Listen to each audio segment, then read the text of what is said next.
This coming week commences with Blue Monday, the saddest day of the year. I think most of us might say that the 93rd minute on Saturday is probably the saddest point of our year so far. We're hoping that it's better from that point onwards. This is the Blue Monday podcast.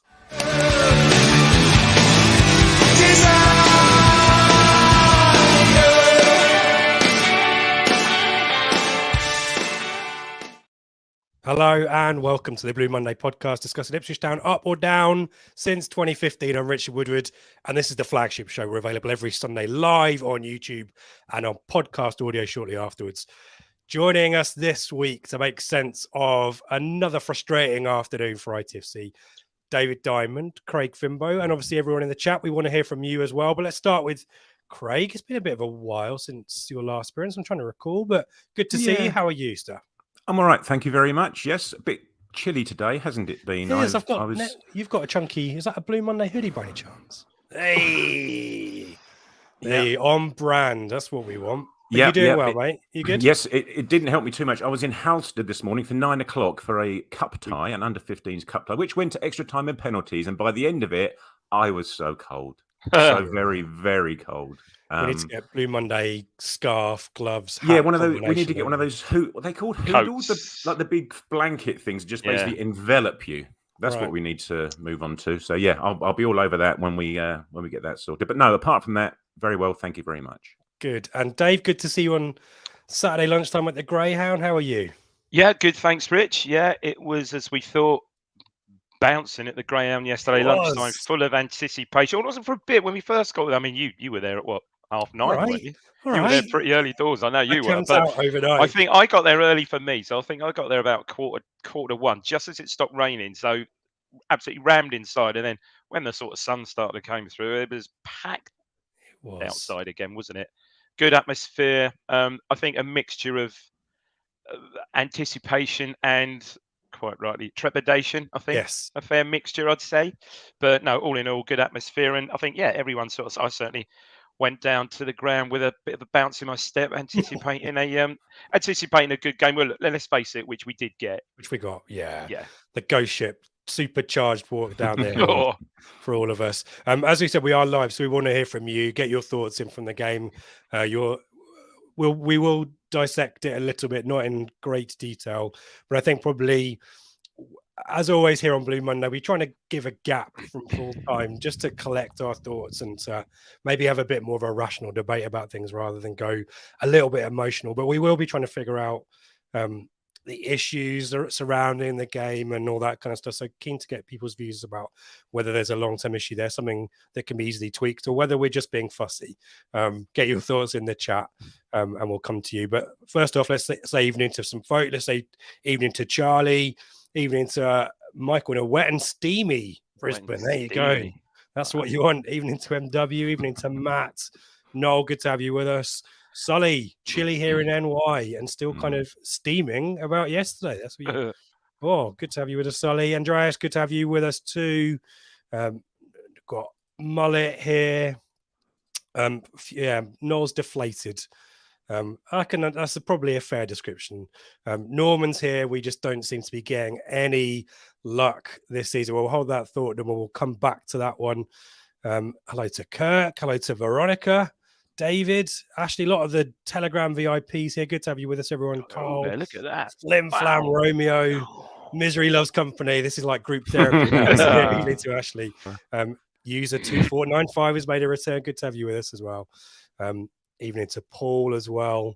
Who'd have thought after one defeat in 10 games we'd be losing ground? Yeah, well, we'll talk more about that as well. Evening to David, Gary, Pete. Happy New Year to you, as David, belatedly.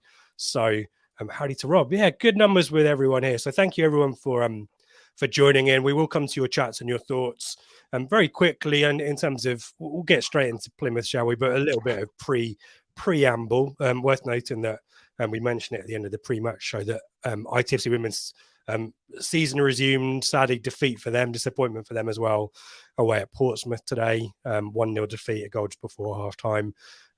So frustrating there. Portsmouth definitely have strengthened since last season. So, need to regroup and rebuild, but a cup tie, a nice distraction for them in a few weeks. That sounds familiar as well, doesn't it? We mentioned the Greyhound. It was good to see some folks from the Southwest Supporters branch. The Fortuna Dusseldorf guys were over in numbers as well. Massive flags, weren't they, guys? You probably didn't get them as far as you were, but in the North Stand Lower, they were very dominant. So you could just about pick them out from our corner, corner of the ground, couldn't you? Yeah. What I want to know is two things. A, how the hell did you get those into your hand luggage on a plane? You've got to fold that bugger up a few times, haven't you, to slide it into your hand luggage? And how do you get in the ground? You can't get in the ground with a bottle top on your bottle of Coke, yet you can get in with a flag with the dimensions. I don't know what it was, about 20 foot by 20 foot, wasn't it? There was a bit where they put the flags to the side because there was two, because there was a Fortuna one and then there was a ITFC one, and they kind of propped it up against the upper tier of the Covos stand, and you kind of think you paid 25 quid, 30 quid for your ticket, and you got a flag disrupting your view. But it certainly added to the atmosphere, didn't it? Yeah. We spoke to Charlie from Fan Supporting Food Banks, and it sounded like they had a really successful set up in the fan zone, a lot of cash donations. Craig, you dropped us some food on behalf of Blue Monday and all of our subscribers, listeners. How was it? You popped in and had a chat with Charlie, didn't you? Yeah. On Friday night, I spend Friday evenings outside again in the freezing cold on the fan zone for the kids academy type training-y thing. So luckily, I got a lot of bags of stuff, as you say, and needed to drop them off. But I didn't really want to cart onto the fan zone on Saturday which wouldn't work. I'm not Arnold Schwarzenegger. Reference for you there. He's kids. yeah, he's a strong. Used to be a very strong man, like Mr. Universe type thing. So anyway, I did it on Friday night. I dropped into Charlie's mum and dad, actually, who live en route somewhere between me and the fan zone. So that was very handy. I did my 5 minutes of being an Ocado driver and dropped off their shopping, and saw Charlie on Saturday in the fan zone. Bumped into him, said hello, and yeah, they were doing really well. Even while I was chatting to him, people were dropping off bits and pieces. But he said, as you say, they did very well on the collection side of things as well. So what they're trying to do is make it a more regular thing. So it just becomes, part of the fan zone, really. So, as and when you've got bits and pieces, you know where they are, and you can just drop them in, rather than it being once in a blue moon. It'll just be a regular thing, and you can take things along if you wish. Sounds good.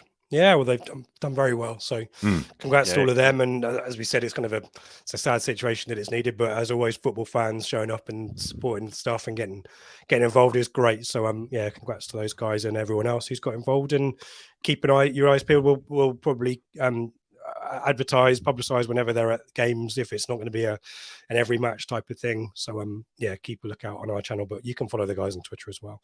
Worth noting, David's been super generous as always as well. Thank you, David, for the super sticker there. We very much appreciate that. Super generous. And as we said, we did make a food donation of our own. Craig sorted that out, and that comes from all of us here. So that thank you, David, for that. Let's get into the nuts and bolts of Saturday, shall we, guys? A lot of buzz around the game, quite rightly. A really great piece in The Guardian by Nick Ames, wasn't there? Town fan, but wrote a very, towed the line very well as a neutral, and a lot of buzz around it, and quite rightly so. Two teams trying to play the right way, right at the top of the division. Lots of narrative there. In terms of the lineups, let's briefly talk about that. I think it's kind of displayed here from SofaScore, like Plymouth changed formation, but I don't think they did. I think I quite like the average positions thing that Who Scored provided, and Plymouth are there on the right with what looks like a back five, really, doesn't it, guys? With one up front, but quite a lot of changes. And I guess my immediate question for you, Craig, let's go with Craig, just do it alphabetical order, is how much of that was setting up maybe to stifle us? Ballymumma there on the right. Is it coincidence that he was up against probably our most creative player, or at least creative in terms of chances created, Leif Davis? Any thoughts on that lineup? Matete in for Morsey, maybe? Yeah, I think it was only Matete, wasn't it, that started from their more recent signings. And as from you the say, Pizza Cup. Yeah, sorry, in the league. Hardy featured as well, sorry. And Gillespie on the left, sorry. But yeah, so Mumba very possibly, because I say he did, to be fair, push Davis back, didn't he, for the match? Very rarely did Davis get forward. Certainly not as much as he has done in the past. And obviously he was playing on his relative wrong side. So yeah, there probably was something in that. Matete and Morsey rekindling their friendship from a couple of seasons back for Fleetwood. I thought that was a good battle, actually, and I think there was a decent amount of sportsmanship going on there as well. Not on the bad side of things, there was a lot of chicken pulling each other up when they just clattered into each other, that sort of thing, and so that was good to see. And up front, I thought Ennis was quite a bit further up front than his pitch map showed. Actually, certainly. In the second half, a lot wider, wasn't he? Yeah. He looked good. He looked a very constant threat down in front of us, didn't he, Dave? In the second half. Yeah, he reminded me a bit of Priori for Wolves, didn't he? That sort of big, muscular, quick, strong. And there was we'll get onto when he totally did Burgess in the second half. But yeah, he looked good. He almost looked like Gareth Bale when he ran off the side of the pitch and caught the ball around the corner of him, didn't he? But quite a lot of rotation there, and I kind of interpreted that to be Plymouth setting up to nullify us. And to be fair, we'll talk about it. It did a job. In terms of us, Dave, I think we probably talked about this previously being maybe the strongest side that we could name. No place in the squad for Edmondson, Lee, Aluko, and new signing Broadhead as well, due to lots of muscle injury and a precaution there. But is that our strongest team, do you think? And I think so. New signings change things. Allowing for the new signings to sort of settle in, I think we were all, that was a team we pretty much expected. Bench wise, I don't know, and I don't think anything's come out. I was perhaps a bit surprised Aluko didn't figure on the bench there. Obviously Edmondson, there's a fair bit of speculation flying around about Edmondson that he didn't appear. Obviously Keogh was there and he wasn't, which I think was a surprise, particularly given I think he was pretty good. I thought he was very good the week before against Rotherham. But no, Hurst on the bench. Yeah, I think again everyone was a bit disappointed that Broadhead wasn't on the bench, but we understand he's got some sort of slight muscular injury, which doesn't sound too serious. So I would expect him to feature next weekend. And as I say, if this is our strongest team, notionally on paper, we haven't really talked a huge amount on the podcast about Nathan Broadhead. Craig, do you want to give us your quick reaction to that one? And if he's got to be a nailed on starter because it's a big fee, who are you taking out of the squad or taking out of the 11 to put Broadhead in? Yeah, well, I think in terms of the signings of Hurst and Broadhead, it probably was right and proper that they didn't start straight away, given because Ladapo had played pretty well, hadn't he, against Rotherham? So I think he deserved to start being against the next team, having scored in the away game as well. Regards Broadhead, I spoke to the mayor of Brightlingsea on Friday. Of course you did. Yeah, well, these are the people we hang out with, Craig. If you know the mayor, now this was it slanderous or libelous? If you know the mayor of Brightlingsea, it's not that grand a thing. But he is from Sunderland, and he's a dyed-in-the-wool Sunderland fan, and still goes to lots and lots of games, and has done for 40, 50 years, etc. And he was singing the praises of Broadhead. Said he's an absolutely brilliant player. Says he does everything. He can shoot, he can dribble. He said his runs are fantastic off the ball. He can header it, but he does get injured a lot. And they had him on loan, obviously the season before, last season before this. And he said that they had a cup game. I think he said in December-y time, that sort of time. And he got injured. They didn't see him for like 2 or 3 months after that. But when he does get on the pitch, he said he's a spectacular player. Says he's a really good player. And he was slightly disappointed that they hadn't come in for him, knowing that he was available because they may be losing. Going back, yeah. And Ross Stewart, and possibly people sniffing around Stewart as well. So yeah, he would have been happy for the Sunderland to get him back, and that's top 10 of the championship. So fingers crossed he can get over his little niggles and play some serious part in the last half of this.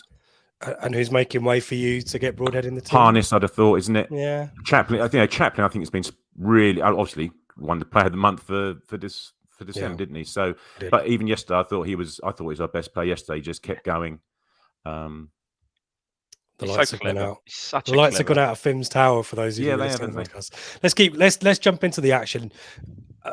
for me, the first half was quite similar to the Oxford game in that I thought Plymouth came out with a lot of intent, a lot of high press, a lot of pressure on our out from the back playing style, which definitely got a few people excited. Oh, Craig's joined twice on the old broadcast. Here he is. Oh, he's gone.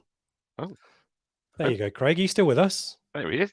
I am. Can you hear me? Yeah, you're duplicated you're on 2 devices, but anyway, we'll power through. Dave, do you want to give us in case Craig disappears off? There he is. Every week this happens now to me when I host. Someone's network screws up. It was quite a frenetic start, wasn't it? But probably Plymouth started the better, and then we grew into the game as the game went on. Yeah, I think, and it was clear right from the off. They were trying to knock us out of our stride. They were playing, I thought, very much on the front foot, not giving us any time really to play out from the back or any space to play out from the back. And probably for the first 10 20 minutes that first half, I think probably right, like Oxford, they probably shaded it. I think not necessarily on chances created, not that I can remember much, but they just seemed to have perhaps more possession, more control of the game for those first sort of 20 odd minutes perhaps. There was a save by Walton and Burns who sit clear, isn't there? That's quite early doors. There was one that Walton, and then Davis gets in a good block as well. I think it was they started well. Do you know what? I don't want to be disparaging to them, but they surprised me yesterday. They were better than I thought they were going to be. Obviously, they're top of the league. Crikey, yesterday, spoiler alert, was their 12th away game, undefeated. But I not eating humble pie as such. So I never spoke out against them, but they're a good side. They're very, very good. Very strong, well organised, athletic. Strong, quick. Good technical players too. The first and only team so far that have just knocked us out of our stride from the very first minute, weren't they? I think so. I don't know whether we were taken back, but I think the crowd was sort of taken back because it was certainly the first time this season we've seen a team come to us and give it to us basically from minute one. We're just not used to seeing it. We're used to us having the ball and playing at our pace, etc., etc. Yeah, absolutely. And I think the point someone made right at the start here was that Davis, they completely nullified Davis, but he just didn't get forward at all, barely in the first half at all. I mean, throughout the game, we will talk about the second half in a little bit more detail in a second, but it felt like that high energy that they had. It seemed that Morsey and Evans didn't really able to influence the game. Davis certainly didn't either, and a lot of people were kind of saying, well, it was a poor performance from our players, but probably it's more that we need to give respect for Plymouth. I felt that, we were debating on the pre-match show. An away draw is perfectly good for Plymouth, isn't it? Let's be honest.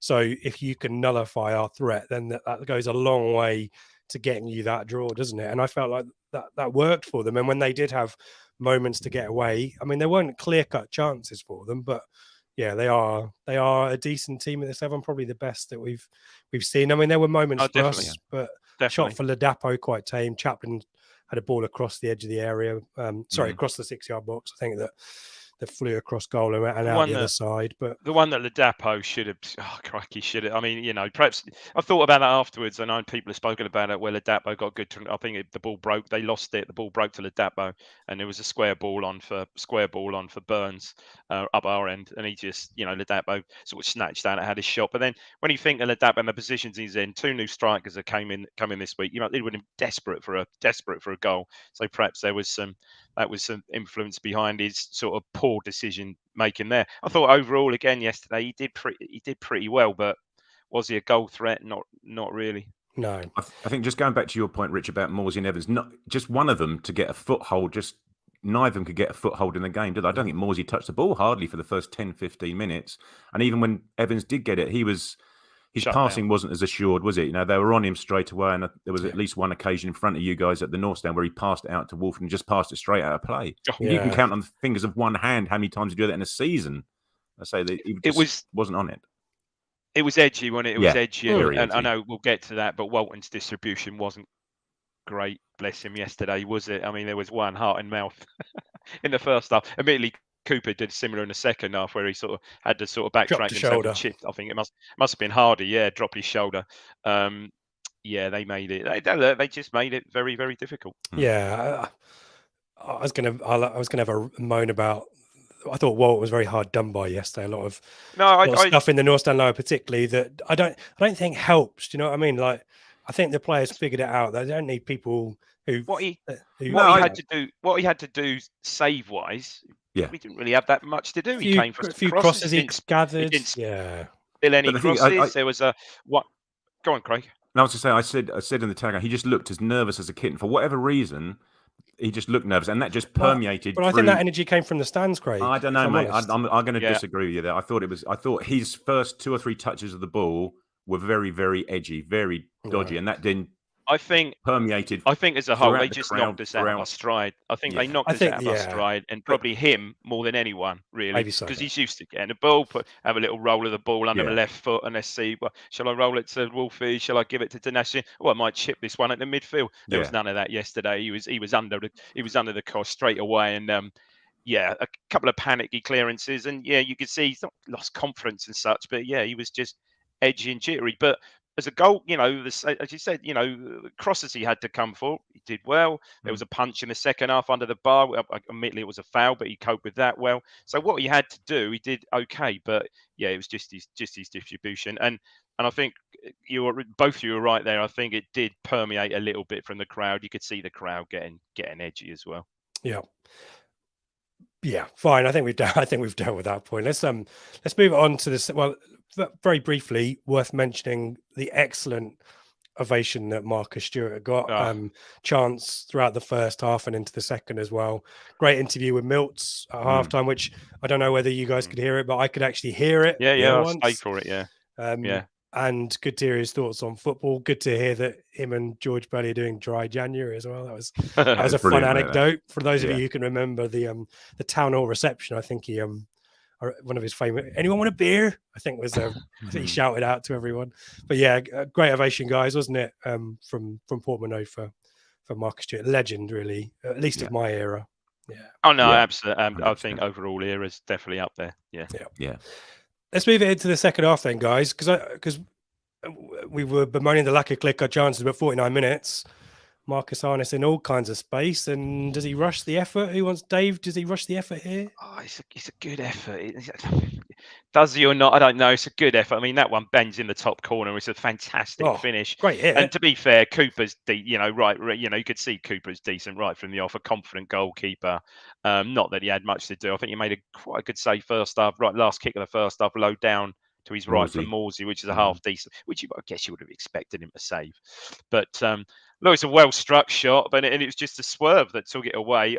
Again, when I saw it back, I'd looked back at the highlights earlier. Perhaps he was a bit closer in than I thought. Yeah, could he have taken a touch and actually got it out of his feet a bit?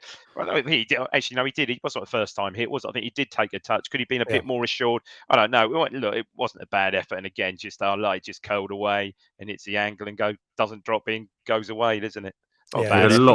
A lot more time than he thought he had. A hell of a lot, ridiculously a lot of time. And he could have got onto his right, couldn't he? He could have timed it to his right. Yeah, he did take a touch. Thinking about it, he didn't hit it first time. He did take a touch, didn't he? But you're right. He could have perhaps opened his body up and tried to go in the far corner right foot, or even given the keeper the eyes. And that way, he did have a lot more time. But I mean, not a bad effort, but. Yeah, that's the sort of there's a later one for Morsey, isn't it? After we score, which is probably worse one. Well, let's briefly deal with a poor, probably a too well struck shot and then an excellently struck shot, Dave. How the hell does Ryan Hardy miss this chance from 8 yards? It's Ryan Hardy, isn't it? Oh my God! And I watched that back, and it really doesn't bobble either. You think, oh, you've got a bobble there, but it doesn't really. This is where we spoke about earlier, where Ennis absolutely does Burgess up like a kipper, doesn't he? It sort of breaks. I think we're on the attack, and it breaks down the right side, and it's played up. Ennis gets a touch. So you see Chaplin do that, don't you? Chaplin just touches it round. He got the touch before Burgess absolutely does him for pace. And brilliant, gets his head up. Perfect ball, really. Hardy doesn't even have to break stride, does he?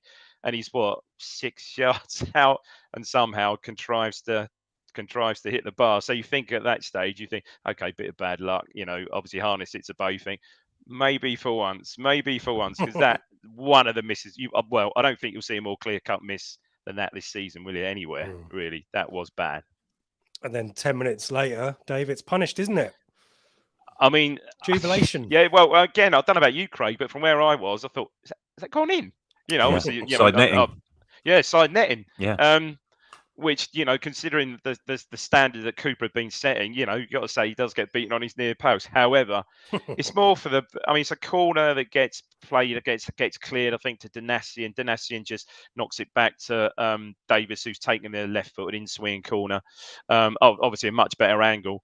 Again, I think it's a poor cross. I don't think he means to pick Wolfenden out there. He means to put it in an area.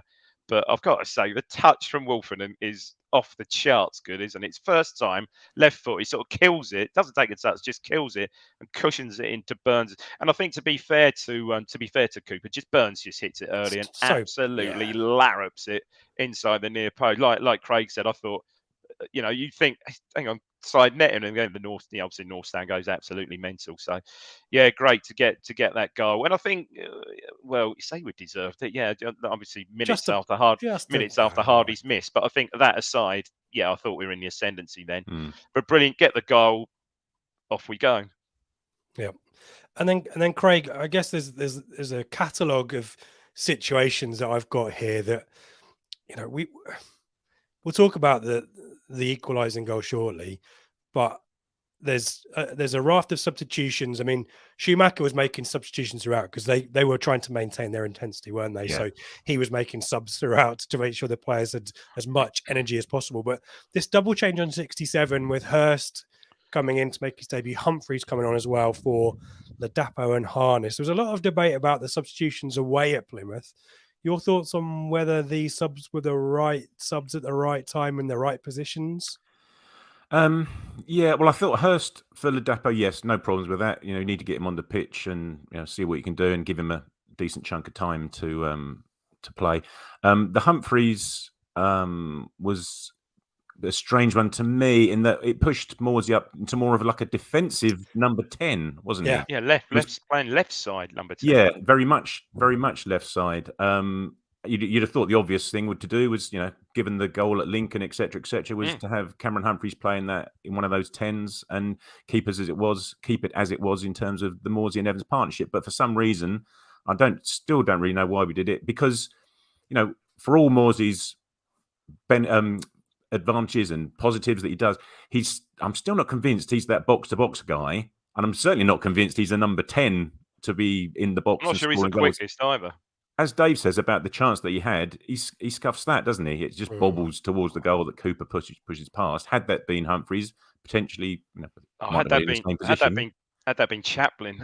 Yeah, exactly. How many goals did you see him score like that from that precisely that position? Yeah, that was a confusing one to me. To not only break up the partnership of the Evans Morsey partnership, but he was just a defensive number 10. So it's sort of, that's the start of the regression sitting back to my eyes.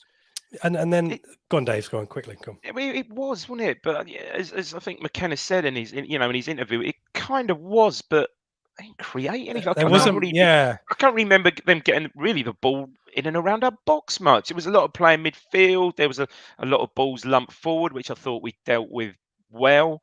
For once, I know it's you can't say, and then of course 90 minutes come, and then the thing I think that did us, it sounds odd, was the injury to Scar, which is completely. I was going to ask about this, guys. Yeah, this head injury that ends up being a cut rather than a head injury. So there's no concussion situation here. Fair enough. The referee lets this play out for 3 or 4 minutes, doesn't he? 4 minutes. Yeah, and the rest. Yeah, that's right. And that we had some impetus there, didn't we? We had some momentum. Yeah, we did. I think that just lost all our oomph. I believe that was just after Morsey had the scuff shot. It may have even been for the resultant corner, actually. And then, of course, we had the injury to Burns, and again, that was a couple of minutes as well. And then, of course, this is the crowd, and I think we are pretty much keeping them at arm's length. 90 minutes, the ball goes up. Yeah, 9. Christ, is like the World Cup. 9 minutes, but probably right, because you say Scar 4 minutes, Burns must have been at least 2 minutes. All those substitutions, so you can't argue with that. I mean, this is kind of tin hat time, guys. Do you reckon that it was a strategy from Plymouth to drag that injury out because they know that we've got maybe a mental frailty when it comes to late goals. Add I'm not saying that Scar faked the injury because he had to change the shirt and all that kind of stuff, but it was quite a leisurely situation there. I wonder whether any of our players should have been cajoling the referee to get things moving, and in the end, it's not as if they scored in the 98th minute or 99th minute, but nevertheless, is this a strategy that teams are going to place to just slow the pace of the game down, but add the minutes on in injury time such that we get a little bit nervy? I don't personally think it was necessarily the added minutes. It was just the stop of the momentum, the impetus that we had going. That just put a complete stop to it and just put that bonfire out, as it were. And we just had to start again, which we unfortunately didn't. And thoughts, Dave, briefly before Craig talks us about the inevitable. KVY for Burns. Would you have done something different there? I don't know. Probably, KVY, probably not. I don't think. I honestly don't. Okay. I thought that. Go on. Sorry, you're going to say? No. The option was Jackson. No, right? I thought. Unless it was, I suppose unless it was Jackson to sort of, I suppose, stretch them, but it was, I guess, that is perhaps a more of a sort of obviously a defensive kind of sort of change. But then, my God, he went one of those marauding runs that we haven't seen for since the 2-3 seasons ago when he signed. So with hindsight, perhaps Jackson would have been an out, and had you got control of the ball, he would have been an out ball down the line there. But I thought at the time, okay. Obviously, Burns is injured, so I had to go off. So I didn't really have too much of an issue with that. Okay, Craig, we have to deal with this. We'll deal with it quickly. Just for folk in the chat, there's a lot of good stuff in there. It'd be really tricky for me to go back and find stuff. So if you've made a really excellent point that you think merits our time, or a question for Craig or Dave, if you don't mind typing it again so I can find it much easier. And we'll come to your questions and your thoughts in a second. But Craig, talk us through the misery. Well, Norwich loanee, Barney Mumba for the second time this season. Yeah. So they'd brought on Aziz, hadn't they? Who's obviously making his own comeback from injury. So they were going for it to that extent. Took off Wilson, didn't they, and brought on Aziz for him.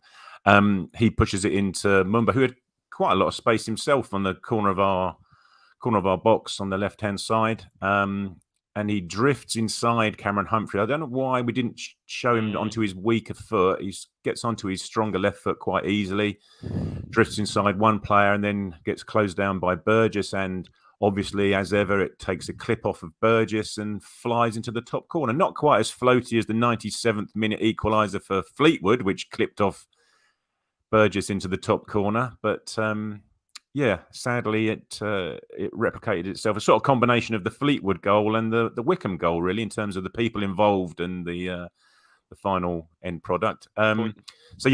Token, Norwich loanee gets a 93rd minute equaliser, deflected into the top corner. How's your luck? Yeah. Yep. And Chaplin tries to due up the crowd, but it's probably a little bit too little, too late, and that's your lot, really. And go on, Dave. I thought at the time it was just a slight deflection, but that's quite a big deflection, actually. If you look at the trajectory of the ball, I think Walton saves that. That's pretty much looks like it's going, at that, good height for the keeper to save. Is going fairly low for the keeper. But I was right. That was right behind it on the diagonal, and you just see it just absolutely just dips in that, right in the top bin, as they would say on soccer. It's quite interesting. If you watch before we came on air, I watched the Town in 5 thing, and they've got a clip of it from the north stand end, or that end of it, looking towards the goal, and you can see all the crowd, lower Churchman's behind it, and there's not really any huge anger. They're just people thinking, "Yep, that's just happened." Yeah. Yeah, are you critical there of Humphreys? Could he do a bit more there? I mean, you say, show him on his right foot, but it's the the dying embers of the game. Well, it's 5 minutes ago, but 90+3. Could he do a bit more there? Could Burgess get out quicker to him? Probably. And I think McKenna said in his post-match that perhaps we just don't we don't get those crucial blocks in, and if you don't, things like that are likely to happen. It did feel like somewhat. I thought Morsey, there was a moment where Morsey could have just hoofed it, Rose Ed moment, and maybe I can't remember the build up to it. I can't recall the build up to it. It's just quite a simple, good good, simple, good pass. It's quite a clever ball from Azaz because it breaks the lines, doesn't it? And Mumba's come off the line, hasn't he? So look, that's what he's meaning to do. He's trying to curl it, but he's not Jesus. Yeah, I mean, again, I don't know what the XG is, 0.2 or something on a goal like that. It's he could crazy. probably combine both of his goals against us this year and get to about 0.2. I just thought that once he sort of entered injury time, we just seemed to get less and less composed as injury time went on, and we were hacking it clear or hacking it out, whereas it just needed anybody just to stick a foot in the ball and just play a pass out of defence like we do normally. They just seem to completely lose their composure for some reason. But there wasn't much of an outlet though, was there, Craig? And do you know what? With hindsight, with thinking back what I said, all right, I didn't have that problem with KVY, but I think I said about it before. With hindsight, maybe Jackson would have been that ball out, that ball out right and just chase it, get hold of it, just get a throw in. I'd like to know if McKenna got the chance again to do it again, whether he would make that change just purely to give us an outlaw, just to stretch probably right with hindsight. Give him something to think about behind him rather than just constantly pushing towards us. Before we go to the chat, and I'd be interested to get views from folks in the chat as well. My question is the draw the fair result here? If I give you some stats, possession 50-50, 5 shots on target each, 1 big chance each, both missed. XG was 0.88 for us, 0.75 for them. Both hit the woodwork once. They had 390. We had 395 passes to their 391. Whoa. We both had, we had 42 duels, one they had 44. We had 15 aerial duels, one they had 13. Both made 12 clearances. The stats would suggest very fair. Even. Do you agree? Very even. Yeah, I do. I think so. I think so. Yeah, it's just the manner. It's the context of the goal, isn't it, Dave? It's the context. It's the manner of the goal, and Having said that, I mean, again, XG. I mean, 99 times out of 100, Hardy just taps that in, doesn't it? True. True. I just think both games were very even, weren't they? Both games are good. Both games have been really good games of football to watch. I must say, I didn't really enjoy it. I couldn't enjoy it.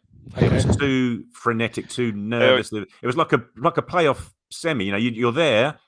You'll appreciate it once it's finished, but during the game, I didn't like it. I was with my mate in the Greyhound, Mike, and the Greyhound finally said, she said, he doesn't mean that, but he said, but I can't stand it when we go 1-0 up. And you kind of get what he means. The strategy is to get on the ghost ship at 11:30, guys. I was quite relaxed all day. You were. But it's anyway. Yeah, no, I think given the context, that was probably about the right result, unfortunately. But let's go through the chat. We've come out with 1 point out of those 2 games. They've come out with 4 of them, even though they're pretty even, Stevens. Yeah, and I think perhaps we'll get onto this on the call. From the calls, fine margins just don't seem to call it luck. Fine margins, whatever you like, just doesn't seem to be going with us. No, it doesn't. Let's go through some chat. We'll focus on the first half of what Paul said here. He's mentioned the P word, which the dreaded P word as well. Rapid attacks from Plymouth. I would say that's the main difference between the two sides. Need to score when we are not playing well. Thoughts on that one? I thought Plymouth did have maybe more pace than we had in their attacks, but as we said, not much in the second half, though, guys. No, talking about Ennis, they also got a bit more support around Hardy, I thought, certainly from Ennis than we did around Ladapo. As Dave said, Ladapo was okay yesterday, and he did hold the ball up really well on certain occasions, but either it's his decision making or he didn't have enough people around him to be able to lay it off and get going on his bike again, sort of thing. So I thought they mixed it up quite well as well. They weren't scared to go direct either. The left back in front of us, that Gillespie, loved that left foot, but he had a lovely left foot, but he loved that left foot ball up the line, didn't he? Especially first half. Every time, they weren't scared. If they couldn't see they could break the line, he was certainly going deep. Joey, wonder if the game against Plymouth changes what we do in the transfer window. We've obviously speculated about the absence of certain people on the bench, but a lot of people reading into the club's tweet about our transfer business so far. What do you think of Joey's thought here, Dave?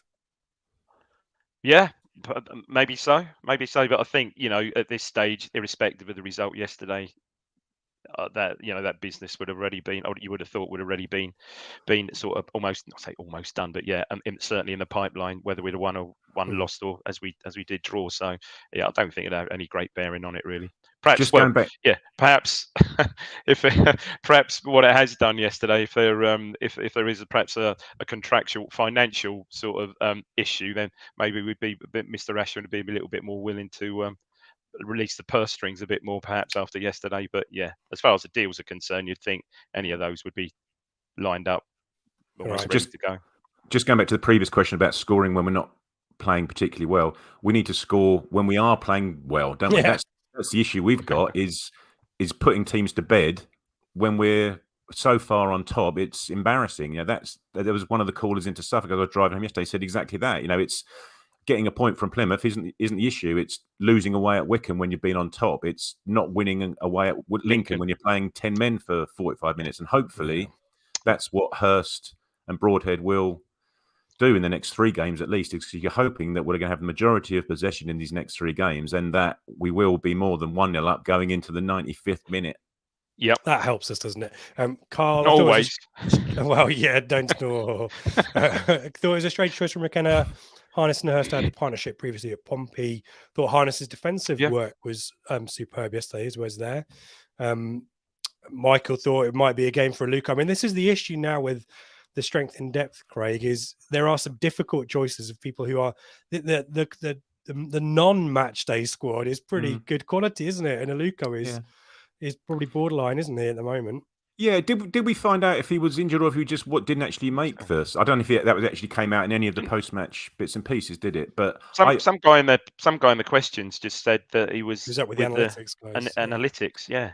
I think Phil TWD's match report said that. But when I looked at the bench, I did think it wasn't particularly strong in light of what it could have had on it, and that was before the match. And you think you could have had Luongo on there, although Humphreys obviously deserves his place on there. But in terms of Aluka, as we're saying about just getting hold of the ball, we all know what he can do, getting hold of the ball further up the pitch. When you are under the cosh, he'll hopefully control it and keep it up the end of the pitch. I'd say Edmondson wasn't there. It's a bit of a strange to see Edwards on there, possibly, because he's been rumoured to be potentially one of the guys who could make way if we get another attacking midfielder come in. So yeah, I was just a little bit surprised by the bench, and I said we haven't really the question wasn't asked by either the radio or the press guys. I don't think as to what the situation was. Yeah, I'm sure we'll find out. Matt Makin, for me, the 2 times this season Cam has really got the subs wrong. Has both been against Plymouth. In both cases, seem to invite the pressure, I think.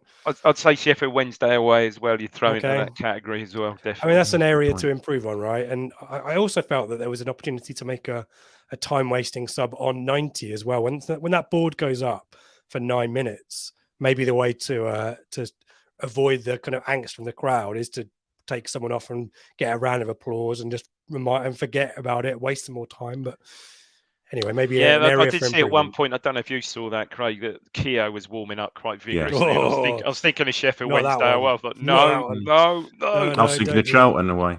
Yeah. Oh, Christ. It hasn't worked. Hasn't worked particularly well. So moving on, guys. Charlie D. Am I imagining it? Do we have a trend of conceding during extra time during Paul Cook's tenure?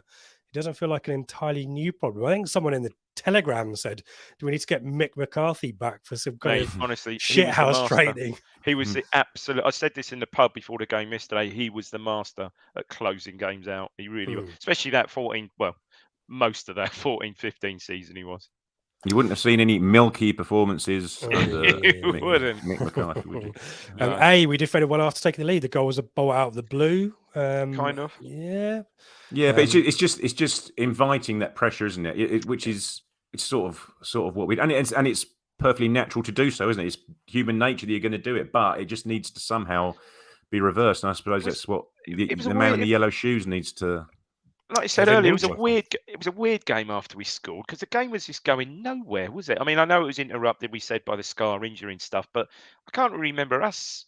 Hurst nearly got onto a cross, didn't he? He didn't quite get on the end of one. Outside of the boot, but wrong side. Yeah, I mean, they didn't have anything, really. Like I said, it was, odd. Zorarak, do you see the Sheffield Wednesday game being must win now? And another pod mentioned maybe a formation change. Can you see Hurst, Ladapo duo? I mean, yes, no answers to both those questions, I think, guys, quickly. Well, don't Sheffield Wednesday play Plymouth the week before? And then us, yeah. That'll probably depend on it. If they win that, then yes, we probably do need to beat them. If they lose that, they'll still be near us, won't they? If you know what I mean, in terms of points. If they win it, then they're even further away from us. Yeah, we're at Cambridge that day, aren't we? Yeah. Dave, formation change to up front, Ladapo Hurst. Do you see it? No, I don't see it. No, okay. Still don't see that really. No, yeah. not start of a game. You know, maybe in game if you're perhaps heaven forbid you're chasing or something like that. But I don't see that. I don't see that at the start of the game. Not if you've got Chaplin and Broadhead behind. Q442 against Oxford away. All right, yeah, they go full Mick McCarthy. Yeah. Graham, who I believe I asked this a few weeks ago. He might be a Plymouth fan, so apologies, Graham, if I've got that wrong.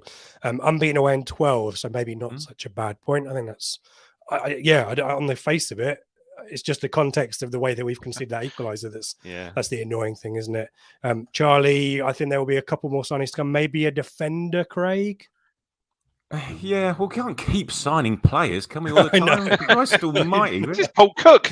Do we need? I know Mark Ashton loves a deal, but bloody hell's bills. Signing players every 3 days. Yeah, potentially, but someone's going to have to drop out, don't they? And you'd think it would be a left-footed defender if it were to be a defender, wouldn't you? A left-footed centre half. You would think so. Yeah, interesting Edmondson yesterday. I can't help. I don't know. Might be reading more into that than there is, but I don't know if he's still over his injury properly. Yeah, you might be right. Yeah, you might be right. We don't know, do we? Wasn't asked.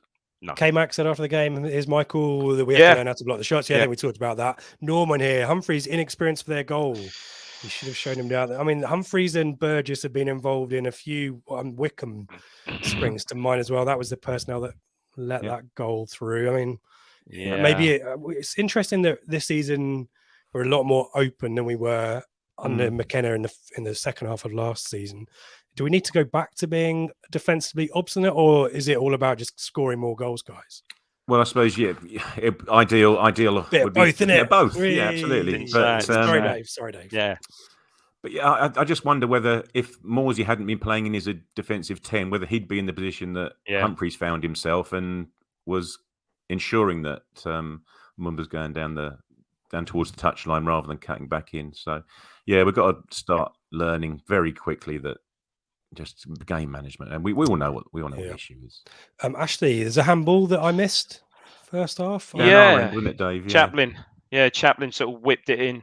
And I mean, jumping up and out. I mean, again, wrong. I couldn't see wrong. So these on the Plymouth fans would have had a great view of that. So it certainly hit his arm because I was obviously the elevation I've got. I'm looking straight down at it, and it certainly hit his arm. It was sort of by his side, but it definitely hit his arm. Right. There you go. But not given. So not much we can do about it. Evening to David, Plymouth fan. Interested to get your thoughts, David, on what you saw if you were at Portman Road. And I guess all of us, we were very positive about Plymouth on the pre-match. I think if we had a choice, guys, of the two teams to get the automatic spots, it'd be us in Plymouth, wouldn't it? I mean, it's definitely us, but there's a lot comes up with us. There's a lot to like about Plymouth, though, isn't there? Yeah. No, there is. Pasties. Pasties, exactly right. There we go. We're moving on. Joey thought Luonga might be a perfect option from the bench, guys. I guess these are all hypotheticals now, aren't they? General fitness, perhaps. Yeah, good point. But then who do you not have on the bench to have him on there? Humphreys, probably. Yeah, indeed. Yeah, you couldn't leave him. It's a challenge, isn't it? Difficult. Mullet, do we let Mumba shoot after what he did down in the North Stand corner? I like the pirouette to concede a corner. He had an atrocious game. He was awful, wasn't he? He was getting the bird. He was miss-kicking it. He couldn't control it. I didn't think he was that bad, actually. But obviously the North Stand end was a comedy moment. I thought he scored first half. User 2495. What are your thoughts on Ipswich dropping below the 2 points per game in at 1.88 since October, whilst the other two have been maintaining 2.2 or above? Let me show you the form table, guys, as well, from the last 6 games, where Town are in 10th space. And look at Derby. Ouch. Yeah, your thoughts? I mean, any thoughts on that point? I guess it's factually correct. Can we analyze that in any way? I mean, it's disappointing, right? But... Yeah, it's still only it is factually correct. I mean, you put another spin on it. It's 1 defeat. Is it 1 defeat in 7? Did we say? But yeah, there's too many draws in there. And you're right, Craig's right. Those, in there the game Lincoln away. There's 2 points thrown away, absolutely thrown away there.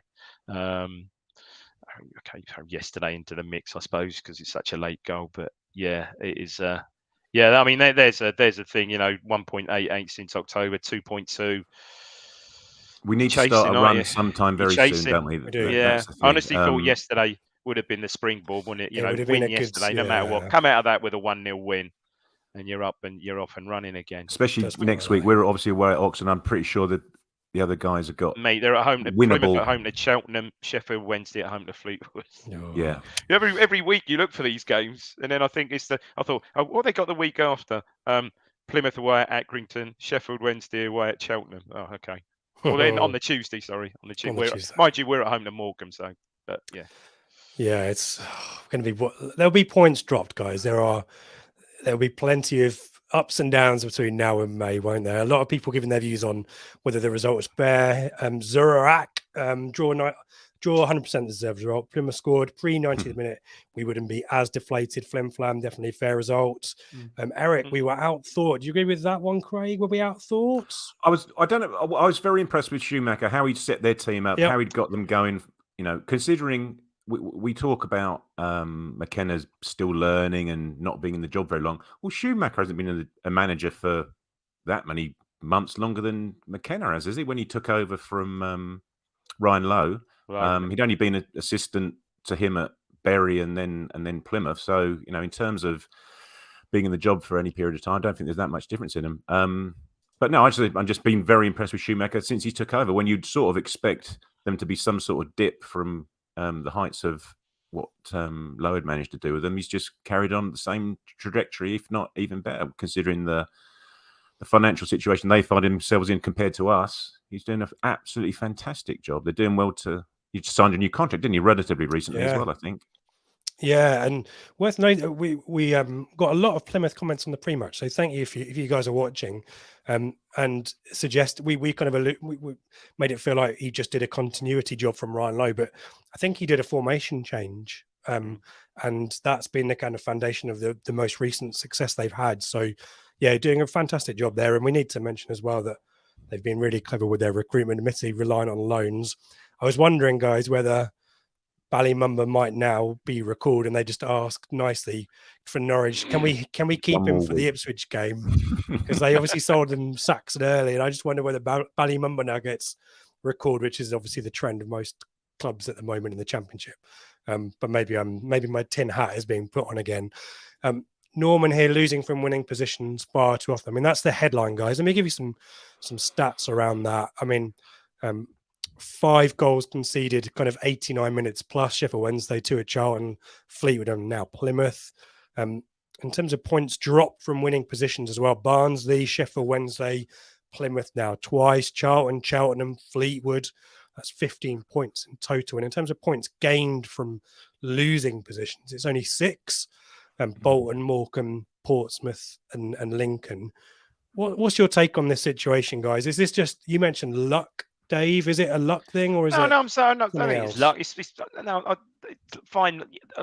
The fine margins don't really seem to be going our way. Okay, you could say, the Fleetwood the same. The Fleetwood goal, for goodness sake, that's a double deflection. Then it still, deflects off Burgess, loops over or past Bolton, still has to hit the inside of the post to go in.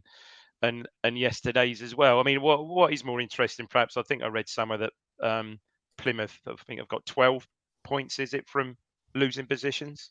Yeah. So again, and also 15, I think it's 15. Yeah. Is it more than that? Is it same as what we've lost? And Plymouth also score, as we know, a lot of late goals as well. So, as Craig said, maybe it's time for our friend with the yellow shoes to do his stuff, because it just seems to be happening far too often. But I think again, someone else, and Craig, as you said earlier, it's not scoring these goals when we're playing badly. It's just adding to the first goal when we're really on top of teams and putting teams away, putting them to the sword, really. And what is the strange thing? Just a quick one is you can't blame inexperience, because we've now got an relatively older squad. The starting 11 yesterday again was probably over 27 in terms of their average age, and there wasn't a Luco in there to or Keo increase it, or Keo to increase it. It was actually they're good, solid, experienced championship players, so they know what they should be doing. It's just a question of doing it. I think Cliff might be a Plymouth fan. Plymouth have seen late goals in 6 matches. There you go. That's football. Have we got a problem, guys, or are we just making a big thing of it? Because we only see our problem. We only see our problem. I think. Yeah. I think it's a combination of factors, isn't it? There's a mentality thing there, on and off the field. By the way, I think there's a Portman Road. There is definitely the Suffolk sigh when the board goes up and we get into the kind of the last knockings of the game. But there's some organisational stuff in there. There's some substitutions that I think McKenna would probably, in hindsight, do differently as well, including this weekend. It just feels like we're due. The fortunes need to turn at some point, and I think that's either us getting a crappy win when we don't deserve it, or smashing someone, don't we? And then you go on this run, because it feels like, guys, we need to go on a run now. We do. Because Sheffield Wednesday got their 1-0 win at Wickham, albeit with some injuries to Byers and James, but Volks with a long range. Derby keep winning 3-2 at Cheltenham. Charlton helped us out by beating Barnsley, but Bolton won 3-0. It feels like we need to go on a run. And Oxford's away, Craig, you mentioned it. Not exactly a happy place for it to go and get points, is it? No. It was there last year, just a row or two behind Joe. And so another. Don't drag my boy along. He likes to come along. Across that, he's been to Oxford. You're coming. He's been to Charlton. It'd be nice if we could just tell them to have our last minute equal. Where's our Chaplow? Where's our Noel Hunt game from this season? That's what we need, just to get everyone suddenly, give them a real injection of excitement and away we go. Because as someone just said in the chat, our problem is the 2 teams above us. They're just not letting up, and potentially the one below us. Derby are top of the form table, aren't they? So as you say, as you rightly say, Rich, we need a run. We need to start Oxford, but they got a decent result yesterday. But our away form was the thing that was holding us in good stead at the beginning of the season, wasn't it? Yeah. I think they say 20 games left, 15 wins will give you 96 points. That should just about do it. Should just about do it. Just about. Yeah, just about. Before this is your last opportunity for bits and pieces in the chat. If you've got any other thoughts or points, predictions for next week, then now is the time. But just some business from us here at Blue Monday.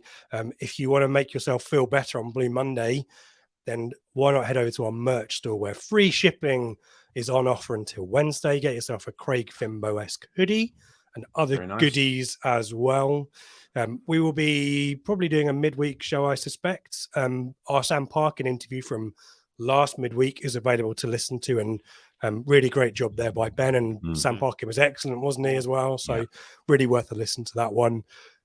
Back for the pre-match and the flagship at the usual times next week as well.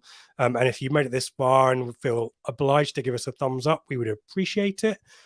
Be that here or YouTube or Facebook, or give us a review on your podcast app of choice as well. We do like reading those.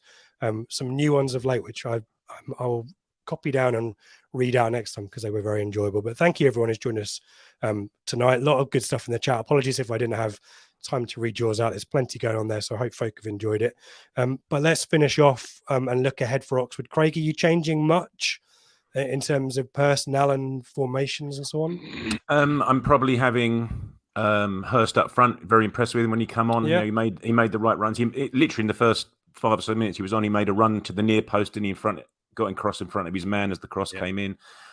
So I'd have him.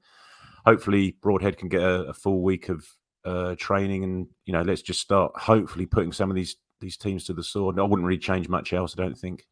Yep. Dave, much difference from you? I think I agree. I agree. Yeah, I'd expect to see Hurst get a start.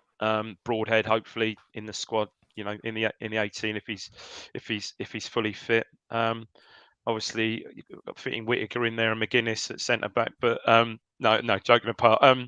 Yeah, that's the main changes I see. Probably Hurst certainly a start for Hurst. Yeah. Yep. Norman, we've been talking a lot about us. Are you confident? Can you see either Plymouth or Wednesday dropping in form, guys? I mean, Sheffield Wednesday on an amazing run, aren't they? Unbeaten since October, and what else? 14 games unbeaten, 3 consecutive clean sheets. They're running the calendar year is madness, isn't it? It's absolutely picking bonkers. Up injuries though, and McGuinness being recalled. The thing is, they're now winning games really annoyingly without Bannon, aren't they? Yeah, indeed. Yeah, so it doesn't feel like either of them are going to let up anytime soon. No, we were hoping the Whittaker effect might affect Plymouth, but it doesn't appear to be the case either. So we just need to get our acting here, don't we? So you said win 15 games out of 20, we'll be all right. Town to go on an unbeaten run till the end of the season. We are unbeaten in the calendar year, guys. So in all comps. So let's focus on that, shall we? Hang on, that might mean we're in the FA Cup final as well. There you go. I'll take that. Michael, trust enough 2 new forwards will score away. There we go. The positivity's come back. That's what we want, guys. That's why they're signed. Yep. He can say that he's in steamy Brisbane, though, isn't he? Mullet, Oxford nil, Ladapo hat trick at Hurst 4. There you go. Blimey, yeah, well, that would be good. That's going to be a quick hat trick if he's coming on the 86th minute, isn't it? Christ almighty. Charlie, Sam Parkin interview, fantastic. Thank you, Charlie. Brilliant. The time's really moving, and probably, I think we had a chat from one of our Plymouth colleagues in the chat asking about Ladapo. Really interesting that obviously Ladapo's had an up and down time here, and some maybe overly critical thoughts from certain sections of the fan base, but Sam Parkin really enlightening, wasn't it, about the mindset of a footballer and confidence being a factor and their how they pick up the noise from around the stadium and so on like that. So something maybe that a lot of people should listen to, some useful messages there. What else have we got? Neil, put Humphreys back alongside Morsey. Would you do that, Craig? No, I don't think so. You got to keep Morsey and Evans together. I believe, certainly for the next few games. And Humphreys has done well when he's come on in that number 10 position. I'd still keep him on the bench. We showed yesterday. He's defensively. You wouldn't want Cameron Humphreys in front of your back four by virtue of what happened. Well, at Wickham and also what happened yesterday. He's not defensively as solid as Evans is. Fair enough. There you go. I think that's it. I'm looking, what else have we got? Yeah, a lot of love for Plymouth in the chat. Thank you, everyone who's joined us from Plymouth and added absolutely a lot of I think Romeo sums up well. I think that's where we'll leave it for tonight. Craig, thank you for all of your input, as always, your expert insight. Dave, as well. Appreciate it as well. Thank you, everyone who's joined us. Appreciate the comments, appreciate the chat. Positivity for the weekend. Let's get through Blue Monday and then power through for the rest of the week. And hopefully better times at Oxford. Look after yourselves and we'll see you soon. Thanks, everyone.